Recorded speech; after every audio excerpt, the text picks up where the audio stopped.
Welcome to the Professor's Parlor, a think tank media podcast.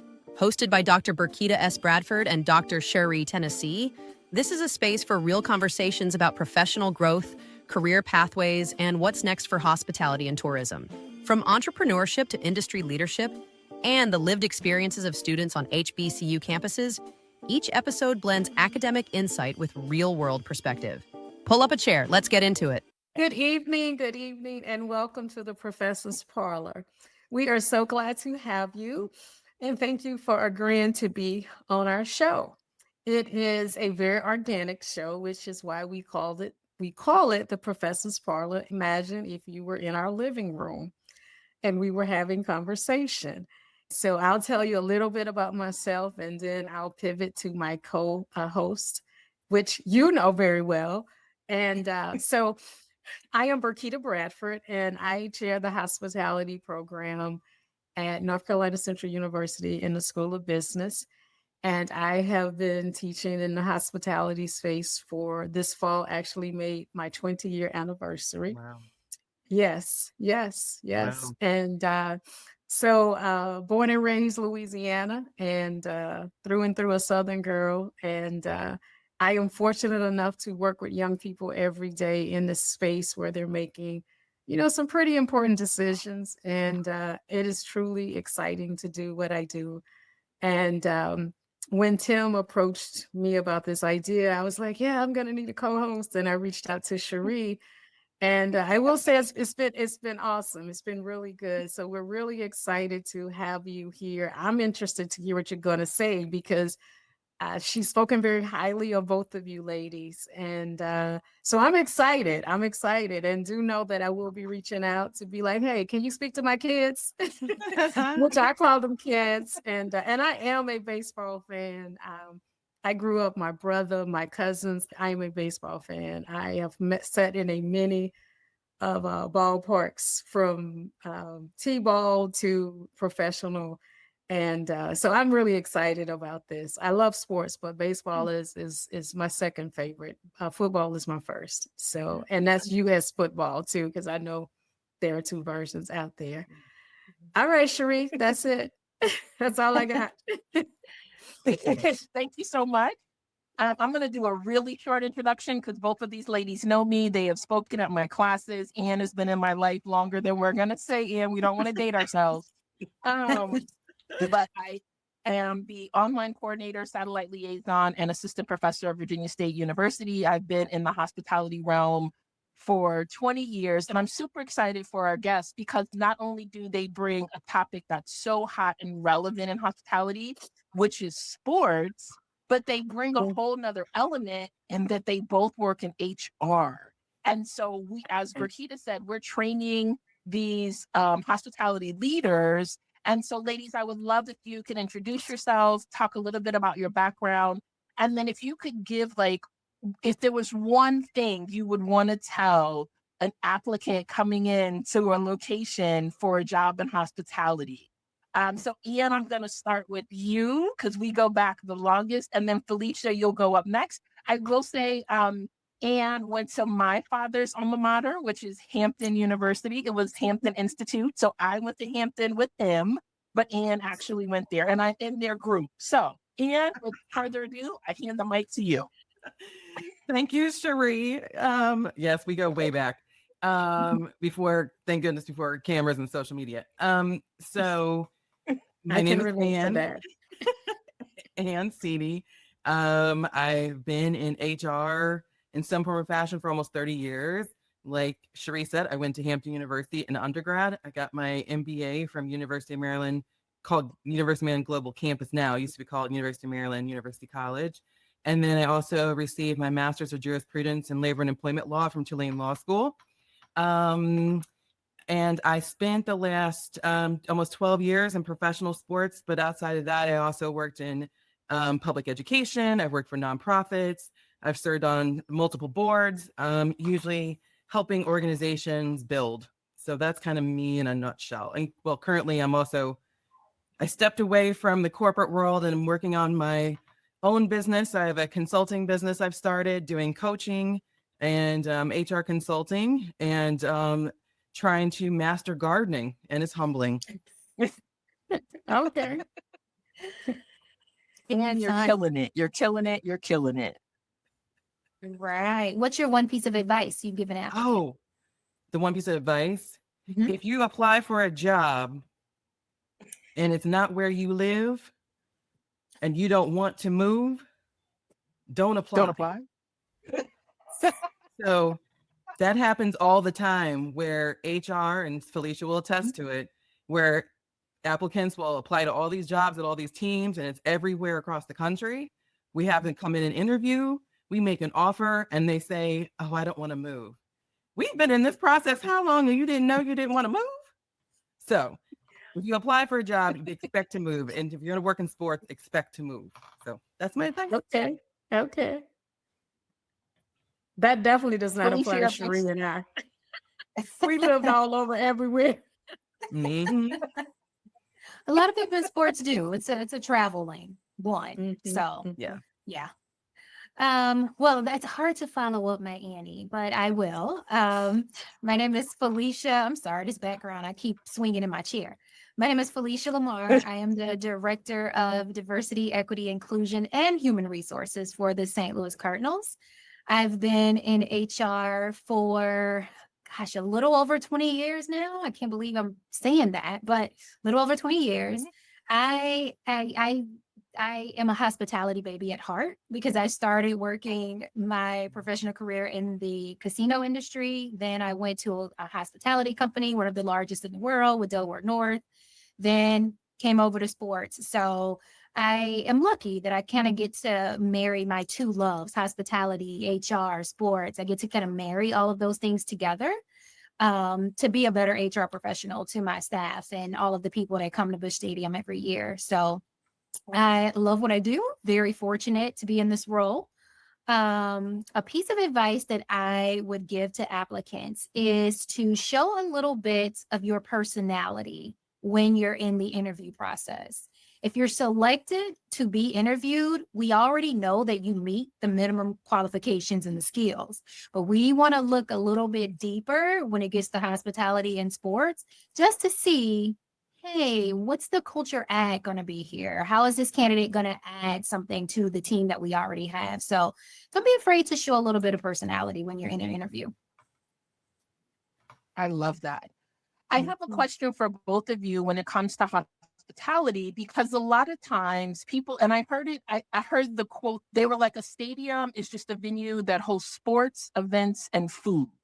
So I would love for you to talk about maybe things that hospitality students might not consider when they look at working for a sports team beyond maybe their job, but that there are a variety of events and different things, food, all of those things that come together. So if you both could dive into that. Felicia, you finished, so we'll have you start again, and then we'll ping you next, Ann. Sure. So it's funny now because I think a lot of sports organizations and teams, they're trying to become more entertainment destinations.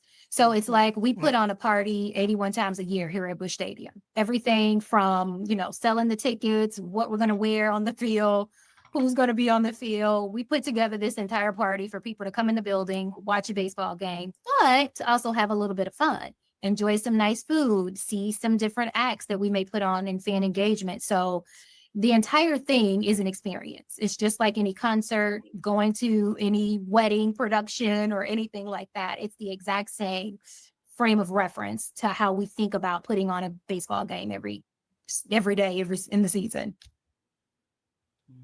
Absolutely. Your thoughts? I would say there are a lot of jobs that, students may not understand or know about. So, and like Felicia can speak to a lot of those too, because she was, working for our food and beverage hospitality company in the stadium. But also I would say, a lot of teams have their own special events departments. And so, we had, as the Cardinals, had a special events department that was responsible for filling the seats or to bringing in revenue when the teams were not there. And so if you aren't blessed, like some teams, to be filled often and going into playoffs, you got time to fill. So, whether it's weddings, it's meetings, conferences, concerts, like Felicia said, a lot of the teams across different leagues, especially now, are building entertainment districts to find ways to keep people there and entertained. So there's always something, especially if you work for a team that has a part of an entertainment group, they have the hotel, they'll have restaurants, they'll have, whatever other facilities. So there's usually a lot of opportunity there to be, kind of in a creative way. So it's not just having to work for the hospitality company. You can also potentially work for the actual team in their own events department. Absolutely. And I know you worked for the Soccer Federation. Am I correct? Yep, the U.S. Soccer Federation. Can you share a little bit about that? Like, I know people, a lot of times when they think about sports, they'll think about the traditional baseball, football, but soccer is having a really big impact in the U.S. and an opportunity globally. Can you talk about that a little bit for the students just to have a better understanding? Sure. So I worked for the U.S. Soccer Federation, which is the national governing body of all of soccer in the United States. And so what a lot of times people don't always think about is there is a governing body of every sport. So we always think about the leagues like MLB, the NHL, like, NBA, but all of them have a governing body. You have USA Basketball, you have USA Track and Field, you have, USA Baseball. So, so you have the governing body. It's just that U.S. Soccer Federation happens to be one of the largest governing bodies in sports, and so we worked very closely with the USOPC, which is the U.S. The U.S. Olympics Committee, and worked very closely with them. And so under the umbrella, and I'm oversimplifying, but under the umbrella of U.S. Soccer, MLS, NWSL, USL. All of your rec leagues, amateur, all the stuff is all under U.S. Soccer.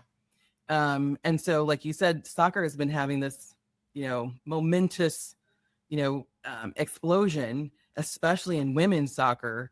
And a lot of the things that has happened here in women's soccer, a lot of the strides they have made legally has had a ripple effect on women's soccer globally. So, which has been amazing to see. And just soccer, I think, is just having this movement right now. And that the impact that women's soccer is having on other women's sports, not only in the U.S., but across the world as well. So it's just very interesting to see. I want to jump in with the question, if I can. So I previously taught at a university in New York, and my students, you mentioned the events and actually being in events for the organization, the team. And at that time, they would go to the Brooklyn Nets. And so my question is, if a student, one of our students, if they were interested in, say, events with one of the teams, your team, what advice would you have for them? Because this is a space that, like sport management tends to kind of like, dominate. And so, yeah. So how would that work if a student were interested? What advice would you have for them, or do you have for them? Felicia? Great question. I'd say do some research. Look at the different teams. Look at a lot of the things that they do.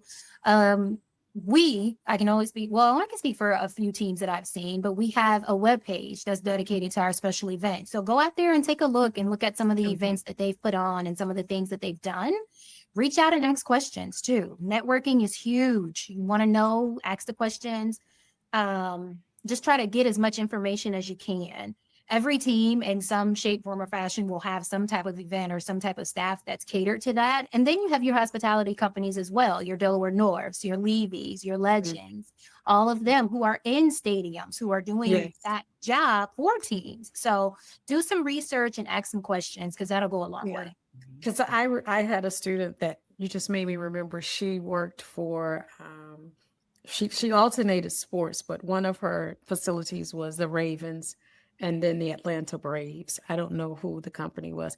So with that said, I sent both of you LinkedIn requests too. So, which is a great segue to my next question. Yes, Felicia, that's me. That's my first level of networking. Good job. Networking. Can you share a little bit? And I mean, Ann and I go back, and like I could call Ann for anything. That's how I met you, Felicia. If she was busy, and she was like, Felicia will do it. But can you talk a little bit about the importance of networking and any suggestions you may have to hospitality students? Yeah. Yeah. And Oh, yeah. I'll let Ann go. That I was an won't do that. interesting, Yes. yeah. That was a very interesting, yeah, for both It of you. is because I think Felicia and I harp on it a Mhm. lot, and it's so important. And it's not even just because of sports. It's really about, understanding relationships and just how to function and maneuver in a professional Mhm. space, and how to be genuine at it. And like, I'm an introvert by nature, and so like, I you never put would me have in a guessed that. room. Oh yeah, like you put me in a room, I'm like, I gotta have a buddy. Like, I gotta find the like extroverted extrovert, and I'll be a wingman. But I'm like, you put me in a room and I gotta Makes socialize. sense. I look for the one person who looks just like me that's like scared. So I go find them. But it's important to understand and learn how to network, and understand Mhm. networking is not always looking at the super role that you eventually want to, like looking for the power people. A lot of times it's the people you're interviewing with. If you've got group interviews or something, or you in a cohort or like in an internship group, that's networking too. Like, you got to remember who these folks are, because you don't know in 5 years what job they'll have. And Exactly. so it's keeping to know your colleagues, if whatever your internship, or if we get the job, who do you work with? Because the sports world and hospitality entertainment world is so small. We cross over so many times. So you don't know who you're going to know, but it's just like, keep genuine relationships, learn how to, connect with people without wanting something. I still have mentees and stuff that reach out to me. Because I taught them earlier, like, don't be reaching out to me and asking me something you ain't called just to check on me. So I think that's important. It doesn't always come easy, but you got to start somewhere. And I always say with LinkedIn, I'm a big one on LinkedIn. But I would say, if you're just doing a cold call, so to speak, don't just send somebody a LinkedIn request, like put a note with it, because that way, or if I've met you somewhere, or if I was on a panel, I saw you on blog, like I would love to connect. But if you just do a blank request, Well, I didn't send a note, so I'm sorry, I didn't send a note. well, I've met you, so I already know where you are. But it's I'm like, just, but you know what? That is valuable information, because Yeah. I can pass that on to my students. And I used to tell students, especially in this world of when you do this, like, I am literally amazed when I walk in a classroom right before it's time for me to start teaching, and it's quiet. And it's quiet because they're all in their devices and they're not talking to each other. And 10 years ago, you would have to say, okay, we're about to get started, and kind of reel them in. And I started something where, when I give students a group project or a buddy project, one of the things that they must do is tell me who their group members are. Like, you have to be able to, if you can't introduce your team, then I'm going to take some points from you. And I was really amazed, like, kind of impressed in a bad way. They would work on a project, and then I'm like, well, who did this? And they're looking, and I'm like, how the heck did you do a group project and you don't know each other's name? Well, we just put it in the group. So what are you calling each other? Like I have questions, like, how does that work? But and I used to tell students, especially during the time of his presidency, I used to say, your first networking opportunity is your classmate. I say, someone was a classmate of President Obama, you know. And when you think about, like I tell people, which I did, we're not friends, but I went to school with her and I knew her. Like, I went to school with Erica Badu, and I always say, she's Erica Wright. I know her as Erica Wright. That's her name. That's her government name. But the point is, and we never saw that coming, because she's a phenomenal actress. I didn't know she could sing. She used to be in all of our theater productions.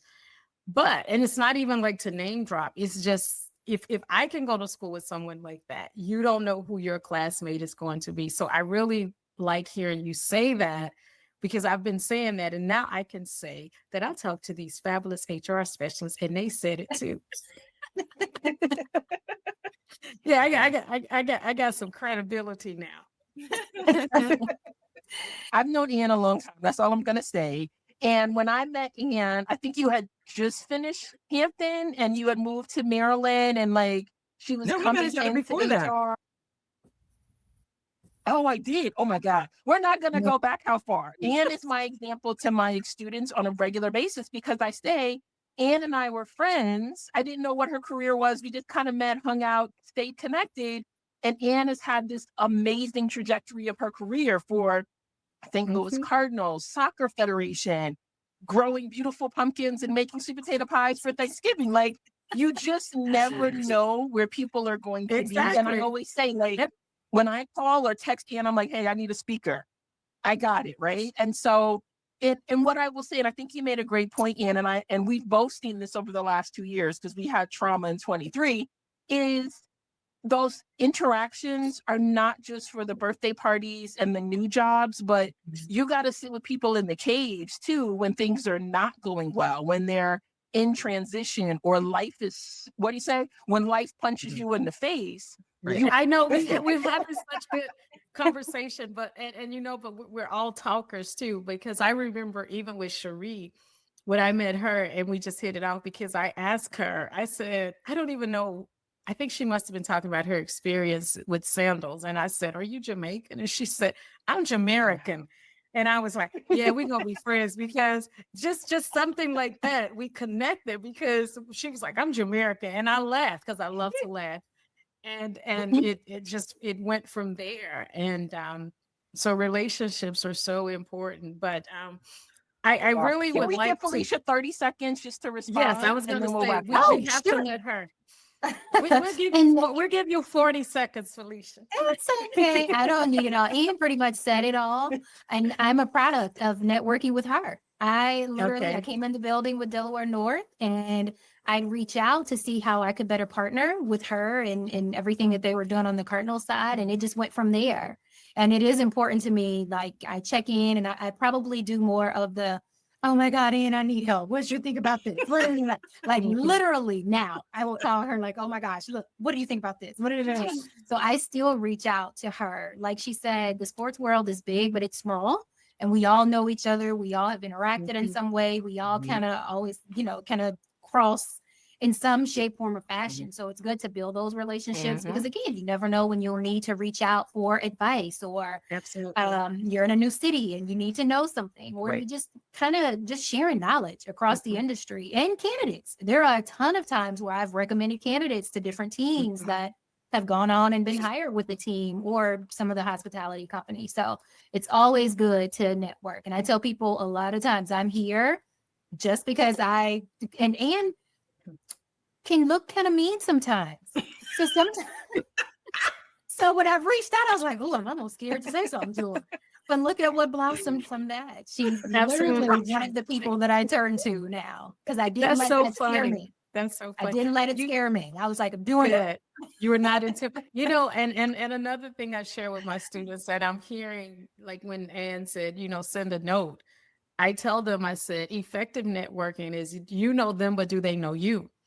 And so when she said, send the note or something. And I know even when I'm saving someone's cell phone number, because I meet a lot of people because Sherrie and I have to do all this networking because we have to look out for our students. Networking. I will literally put in the thing, met them at so-and-so conference or they are so-and-so, because, I have to remember because by the time the conference is over or the meeting, I've interacted with a lot of people and I want to get it right. And I don't want to make anyone feel minimized, like you don't even know who you're talking to because that would be pretty raggedy. Yeah. And so, that would be pretty raggedy, but well, it's been a pleasure, ladies. I'm going to let Sherrie land the plane and close it out. And I apologize. We ran out of time. This was such rich dialogue and, I will be reaching out at some point to, who knows, we may do this again and maybe have you speak to our students, but it was a pleasure to meet you both and continued success. And I hope that you get that agricultural stuff going. And I used to work in the College of Agriculture. I can introduce you to some folks, but that's about all I can do for you. I can't help you. I can point you in the right direction. I know lots of agriculture folks. One, I want to take a minute to thank 10th Floor, who is hosting the platform for us and allowing us to be engaged and to have these wonderful conversations. I will also say, make sure that you reach out to us on LinkedIn, and especially Ann, because Ann posts about 6 jobs a day. And I have been forwarding those to a plethora of individuals who are interested in sports opportunities. So connect with Ann Seeney. Thank you so much, Felicia and Ann, for taking the time out of your busy schedule to just share your insight, your perspective, and laughter with us. We so appreciate it. And until next time, everyone, thank you so much. And we'll see you on the next show. And be well. Bye, ladies. Thanks for spending time with us on the Professor's Parlor. This podcast is part of Hospitality Nexus, a global human-first platform bringing the hospitality ecosystem together in one place. Inside the Nexus, it's a career fair that never closes, connecting industry leaders, educators, students, employers, and partners through real presence. Watch every episode of the Professor's Parlor inside Hospitality Nexus at hospitalitynexus.org. Stay curious, keep the dialogue going, and always lead with the spirit of hospitality.